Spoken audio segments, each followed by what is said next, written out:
Hello and welcome back. आपका फिर से स्वागत है हमारे यूट्यूब चैनल पढ़ाई विद गुरुचेला पर। स्टूडेंट्स, आज इस वीडियो में हम एनालाइज करने जा रहे हैं, डिस्कस करने जा रहे हैं introduction to comparative government and politics के पास्ट ईयर्स क्वेश्चंस को। जानेंगे किस तरीके से क्वेश्चंस पूछे जाते हैं डीयू में, specially bachelor of arts political science honours का जो कोर्स है, जो सब्जेक्ट है, उसमें किस तरीके से क्वेश्चंस जो है वो पूछे जाते हैं। ठीक है, हम इसमें लास्ट 3 इयर्स के क्वेश्चंस को एनालाइज करेंगे, डिस्कस करेंगे। आपको बता दें कि जो वीडियो है ये bachelor of arts political science honours वाले स्टूडेंट्स के लिए बहुत ज़्यादा इंपॉर्टेंट होने जा रही है। सो प्लीज़ जो भी इस वीडियो को देख रहा हो, इस वीडियो को जरूर शेयर करें, लाइक करें एंड हमारे यूट्यूब चैनल पढ़ाई विद गुरुचेला को जरूर सब्सक्राइब करें। So let's begin. आइए एक बार हम सिलेबस को रिकैप कर लेते हैं। जैसे कि अगर हम यूनिट 1 को देखें, यूनिट 2 को देखें, यूनिट 3 को देखें एंड यूनिट 4 को देखें तो सिंपली लगता है कि इसमें केवल 4 यूनिट हैं, लेकिन 4 यूनिट के अंदर मैनी टॉपिक्स हैं, मैनी कॉन्सेप्ट्स हैं। आइए यूनिट 1 की बात करते हैं, जिसमें है अंडरस्टैंडिंग कंपैरेटिव पॉलिटिक्स। ठीक है, जिसके अंदर हमें नेचर एंड स्कोप करना है, why compare and methods of comparison करना है एंड गोइंग बियॉन्ड यूरोसेंट्रिज्म करना है। इन सभी कॉन्सेप्ट को, इन सभी टॉपिक्स को हम ऑलरेडी अपनी वीडियोस के अंदर कवर कर चुके हैं। देन आइए बात करते हैं यूनिट 2 की, जिसके अंदर हमें करना है approaches to studying comparative politics, जिसके अंदर है institutional approach, system approach, structural और functional approach, political culture, new institutionalism. इन सभी टॉपिक्स को, इन सभी कॉन्सेप्ट को भी हम अपनी वीडियोज़ के अंदर ऑलरेडी कवर कर चुके हैं। आइए यूनिट 3 को देखते हैं, जो कि है historical context of modern government, जिसके अंदर हमें करना है capitalism, meaning and development, globalization, then socialism, meaning, growth and development, then colonialism and decolonization, meaning, context, form of colonialism, anti colonialism, struggles and process of decolonization. Unit 3 को हमने बहुत अच्छे से कवर किया है। आई होप अगर आपने videos को देखा है तो आपको पता होगा। देन आइए बात करते हैं यूनिट 4 की, जो हम कंटिन्यूसली कर रहे हैं, जिसमें हमें करना है थीम्स फॉर कंपैरेटिव एनालिसिस, जिसमें कंपैरेटिव स्टडी करनी है कॉन्स्टिट्यूशनल डेवलपमेंट की, पॉलिटिकल इकोनॉमी की in the following countries, Britain, Brazil, Nigeria and China, जिसमें हमने ब्रिटेन को स्टार्ट किया हुआ है, जैसे कि आपको पता है। तो ये है आपका syllabus introduction to comparative government and politics का। आई होप आपको ये समझ आया होगा। अगर हम अपने कोर्स की बात करें, जो ये कोर्स है, जो सब्जेक्ट है introduction to comparative government and politics, तो इसमें क्या है, this course aim to familiarize student to basic concept and scope of comparative politics, different approaches, their strength and weakness. The objective is to provide deeper understanding of structures and functions of institutions in comparative politics.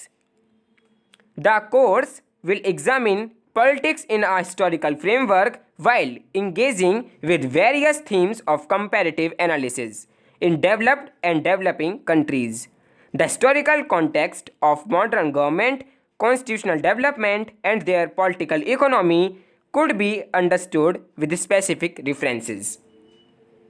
So let's begin with comparative politics, meaning, nature and scope and Eurocentrism.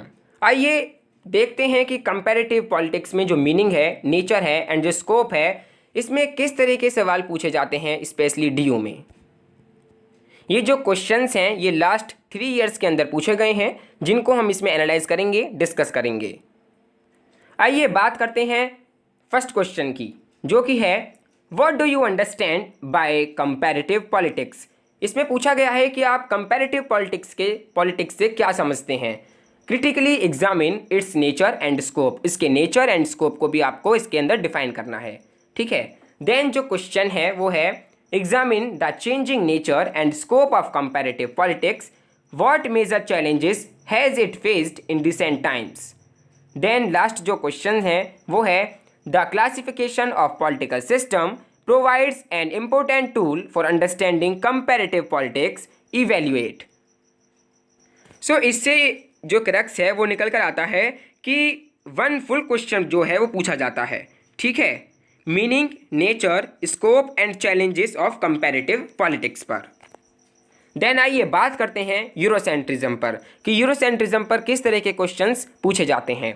सो सबसे पहले है कि what do you understand by Eurocentrism, कि आप Eurocentrism से क्या समझते हैं। जैसे कि हमने वीडियो में डिस्कस किया है कि यूरोप को सेंटर में रखकर हम पर्सपेक्टिव करते हैं अदर कंट्रीज़ की, अदर टेरिटरीज़ की। ठीक है, what challenges does it pose to the study of comparative politics. Then next है examine the changing nature and scope of comparative politics, what major challenges has it faced in recent times. आपको पता होगा कि major जो challenge है जो comparative politics को challenge करता है वो है यूरोसेंट्रिज्म एंड इथनोसेंट्रिज्म। देन लास्ट है what do you understand by Eurocentrism, highlight it's impact on comparative politics. आपको यूरोसेंट्रिज्म डिफाइन करना है एंड हाईलाइट करना है इसके इम्पैक्ट को जो कि कंपैरेटिव पॉलिटिक्स पर है। ठीक है, एक नोट्स भी पूछा जाता है, नोट्स पूछा जाता है यूरोसेंट्रिज्म पर। ठीक है, तो इस तरीके से comparative politics, meaning, nature and scope and as well as Eurocentrism पर क्वेश्चंस पूछे जाते हैं आपके एग्जामिनेशन के अंदर। अगर हम जनरली यूरोसेंट्रिज्म पर क्वेश्चन को देखें तो इसमें जनरली एक फुल क्वेश्चन जो है वो पूछा जाता है जिसमें meaning of Eurocentrism, its impact on comparative politics and challenges it pose to the study of comparative politics. So ये है comparative politics, meaning, nature and scope and Eurocentrism पर पूछे जाने वाले सवाल। देन आइए अब बात करते हैं कैपिटलिज्म पर। Capitalism, meaning and development, globalization, इसके अंदर कैसे क्वेश्चंस पूछे जाते हैं। तो देखिए इसमें पूछा जाता है what are the various models और फॉर्म्स ऑफ कैपिटलिस्ट सिस्टम। जैसे कि हम अपनी वीडियोस में ऑलरेडी डिस्कस कर चुके हैं किस तरीके के मॉडल्स हैं, किस तरीके के फॉर्म्स हैं कैपिटलिस्ट सिस्टम के। जैसे कि अग्रेरियन से जिसकी शुरुआत होती है, आप इसमें बिगिनिंग ऑफ कैपिटलिज्म या फिर आप इवोल्यूशन ऑफ कैपिटलिज्म से इस क्वेश्चन के अंदर स्टार्टिंग कर सकते हैं। ठीक है, how has globalization impacted capitalism, कि कैसे ग्लोबलाइजेशन इम्पैक्ट करता है कैपिटलिज्म को, इसको हम अपनी वीडियोस के अंदर ऑलरेडी डिस्कस कर चुके हैं अगर आपने वीडियोस को देखा है तो। देन नेक्स्ट है डिफाइन कैपिटलिज्म, आपको कैपिटलिज्म डिफाइन करना है। Do you agree that globalization is the face of modern capitalist. ठीक है, आपको ये इस तरीके से क्वेश्चन जो है आपके एग्जामिनेशन में पूछा जा सकता है। ठीक है, देन है globalization is a contested and controversial subject. Comment करनी है आपको इस क्वेश्चन के ऊपर, इस सेंटेंस के ऊपर आपको कमेंट करनी है। ठीक है, कमेंट करते हुए आपको आंसर राइट डाउन करना है अपने एग्जामिनेशन में, आपको अपनी सीट के अंदर। ठीक है, एंड नोट्स भी पूछा जाता है जिसकी है फॉर्म्स ऑफ कैपिटलिज्म, की किस तरीके से क्या फॉर्म्स रही हैं कैपिटलिज्म की। ठीक है, इन सभी टॉपिक्स को हम ऑलरेडी कवर कर चुके हैं अपनी वीडियोस के अंदर। अगर आपने वीडियोस को नहीं देखा है तो प्लीज़ आई रिक्वेस्ट कि आप उन वीडियोस को ज़रूर देखें एंड इन क्वेश्चन से आप रूबरू होएं। तो जनरली अगर हम बात करें कैपिटलिज्म की तो इसमें एक तो फुल क्वेश्चन जो है वो आपसे पूछा जाएगा एग्जामिनेशन में, जो रहेगा मीनिंग, फॉर्म्स या फिर आप मॉडल्स भी कह सकते हैं कैपिटलिज्म के, and its relationship with globalization. तो ये इसका जनरली एक जो क्वेश्चन है वो इस तरीके से रहेगा आपके एग्जामिनेशन के अंदर। देन आइए अब बात करते हैं सोशलिज्म की। Socialism, meaning, growth and development, इसमें किस तरह के क्वेश्चंस आपको पूछे जाएंगे, आइए डिस्कस करते हैं। What do you understand by socialism, आपको बताना है कि आप सोशलिज्म से क्या समझते हैं। ठीक है, critically analyse the rise and fall of socialism in former Soviet union. Soviet union में कैसे राइज हुआ, कैसे फॉल हुआ सोशलिज्म का, इस क्वेश्चन को हम अच्छे से डिस्कस कर चुके हैं अपनी वीडियोस के अंदर। अगर आपने वीडियोस को देखा है तो आपको पता होगा। देन जो इसमें और तरीके से क्वेश्चन पूछा जाता है वो है discuss the main causes of decline of state socialism. State socialism पर हम एक सेपरेट वीडियो के अंदर डिस्कशन किया है with specific reference to Europe. Then last जो क्वेश्चन है वो है discuss various factors leading to the growth of socialism. तो इस तरीके से जो क्वेश्चंस हैं सोशलिज्म के ऊपर आपके एग्जामिनेशन के अंदर पूछे जाएंगे। आपके जो एग्ज़ाम है, आपका जो पेपर है उसके अंदर इस तरीके से क्वेश्चंस जो हैं वो पूछे जा सकते हैं। जनरली अगर हम सोशलिज्म की बात करें तो इसमें एक फुल क्वेश्चन जो है वो आता है meaning of socialism, factors for its rise and fall and especially in USSR and Eastern Europe. Then आइए बात करते हैं कॉलोनियलिज्म एंड डीकोलोनाइजेशन। कॉलोनियलिज्म पर किस तरीके से क्वेश्चन पूछे जाएंगे एंड डीकोलोनाइजेशन पर किस तरीके से क्वेश्चंस आपको पूछे जा सकते हैं, आइए डिस्कस करते हैं। तो देखिए, अगर हम लास्ट क्वेश्चंस को देखें, पास्ट ईयर के जो क्वेश्चंस हैं उनको देखते हुए अगर हम आपको डिस्कस करें तो देखिए इसमें पूछे जाते हैं differentiate between colonialism and imperialism. एक हमने स्पेसिफिक वीडियो के अंदर इस कॉन्सेप्ट को, इस क्वेश्चन को अच्छे से डिस्कस किया है, जिसमें हमने डिफरेंशिएट किया है कॉलोनियलिज्म को एंड इम्पीरियलिज्म को। आई होप अगर आपने वीडियोज़ को देखा है तो आपको पता होगा। Then discuss the impact of colonialism in any one colony of Asia. Asia की किसी भी एक कॉलोनी के अंदर आपको इसके इम्पैक्ट को डिस्कस करना है। आप इंडिया में, श्रीलंका में डिस्कस कर सकते हैं, ठीक है। Then how the anti colonial struggle influenced the political process of post colonial societies in Asia. Related है ये क्वेश्चन फर्स्ट क्वेश्चन से। Then explain the decolonization process. इसकी भी हमने सेपरेट वीडियो में डिस्कस किया है कि डीकोलोनाइजेशन प्रोसेस थी क्या, क्या इसके एग्जाम्पल थे, कैसे ये कॉलोनी में रेस्टवाइल हुई, ठीक है। देन नोट से पूछे जाते हैं जैसे कि फॉर्म्स ऑफ कॉलोनियलिज्म के क्या क्या फॉर्म्स रही हैं कॉलोनियलिज्म की, एंड न्यू कॉलोनियलिज्म क्या रहा है।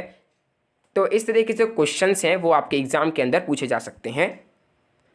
अगर हम बात करें जनरली कॉलोनियलिज्म एंड डीकोलोनाइजेशन पर, तो जनरली एक फुल क्वेश्चन जो है वो पूछा जाता है आइदर कॉलोनियलिज्म और decolonization oblique anti colonial struggle पर, ठीक है। Relation between colonization and imperialism, impact of colonialism on colonial nations, anti colonial struggles and its impact on political system and processes of post colonial state. तो इस तरीके से generally आपके जो exam है, आपका जो क्वेश्चन पेपर रहेगा, क्वेश्चन जो है वो इस तरीके से पूछा जा सकता है डीओ के अंदर। देन आइए बात करते हैं जो हम कंटिन्यूसली करते आ रहे हैं कंपैरेटिव पॉलिटिक्स ऑफ ब्रिटेन, जिसमें जो मेन क्वेश्चंस रहेंगे वो रहेंगे discuss the role of conventions, की कन्वेंशंस का क्या रोल रहा है in the political system of Britain. Britain का जो पॉलिटिकल सिस्टम है उसके अंदर जो कन्वेंशंस हुआ करती थी उसका क्या रोल रहा है। इस क्वेश्चन को बहुत ज़्यादा पूछा गया है आपके क्वेश्चंस के अंदर, आपके एग्जाम के अंदर, ठीक है। Then British parliament is a unique amalgamation of progressive and conservative forces discuss, आपको डिस्कस करना है, ठीक है। नोट्स पूछे जाते हैं जैसे पार्टी सिस्टम क्या रहा है ग्रेट ब्रिटेन के अंदर, वेस्टमिनिस्टर सिस्टम क्या रहा है ब्रिटेन के अंदर, क्योंकि वेस्टमिनिस्टर सिस्टम इसलिए पूछा जाता है क्योंकि हर एक कंट्री, हर एक टेरिटरी इससे अफेक्टेड है। अभी हमने ब्रिटेन की जो पॉलिटिकल इकोनॉमी है उसको डिस्कस नहीं किया है, लेकिन बहुत जल्द हम पॉलिटिकल इकोनॉमी को डिस्कस करेंगे। And then Brazil, China and so on जो अदर कंट्रीज़ हैं उनके बारे में भी हम अच्छे से डिस्कस करेंगे। एंड जो उनके जो क्वेश्चंस रहेंगे वो इसी वीडियो के एंडिंग में आपसे हम डिस्कस करेंगे। हम इस वीडियो में सिर्फ जितना हमने पढ़ा है उतना ही हम क्वेश्चंस को डिस्कस कर रहे हैं। इसमें देखिए critically examine the major changes in the British political economy after world war second. ये जो क्वेश्चन है ये मोस्ट इंपॉर्टेंट क्वेश्चन है जो कि पॉलिटिकल इकोनॉमी पर बेस्ड है ब्रिटेन की, ठीक है। तो जनरली इसमें क्या है, इसमें एक वन फुल क्वेश्चन जो है पूछा जाता है जो कि है role of conventions and traditions in British political system, its Westminster system and parliament. So इस तरीके से आपका जो introduction to comparative government and politics का जो पेपर होगा, जो एग्जाम होगा, क्वेश्चंस जो है वो इस तरीके से पूछे जा सकते हैं। आई होप आपको ये क्वेश्चंस जो हैं वो एनालाइज जो डिस्कशन हुआ है वो आपको समझ आया होगा। अगर आपको कुछ ज़्यादा जानकारी चाहिए, कुछ मोर इन्फॉर्मेशन चाहिए, तो आप हमारा टेलीग्राम चैनल है BA honours political science 3rd same, आप उसको सब्सक्राइब कर सकते हैं, ज्वाइन कर सकते हैं, जिसका लिंक हम डिस्क्रिप्शन बॉक्स में भी दे देंगे। आप प्लीज़ सब्सक्राइब करें एंड ज़्यादा से ज़्यादा जो इन्फॉर्मेशन उसको कलेक्ट करें। एंड आप इस वीडियो को शेयर करें, लाइक करें एंड हमारे यूट्यूब चैनल पढ़ाई विद गुरु चैनल को जरूर सब्सक्राइब करें। So thank you for watching this video. Stay home, stay safe, stay indoors.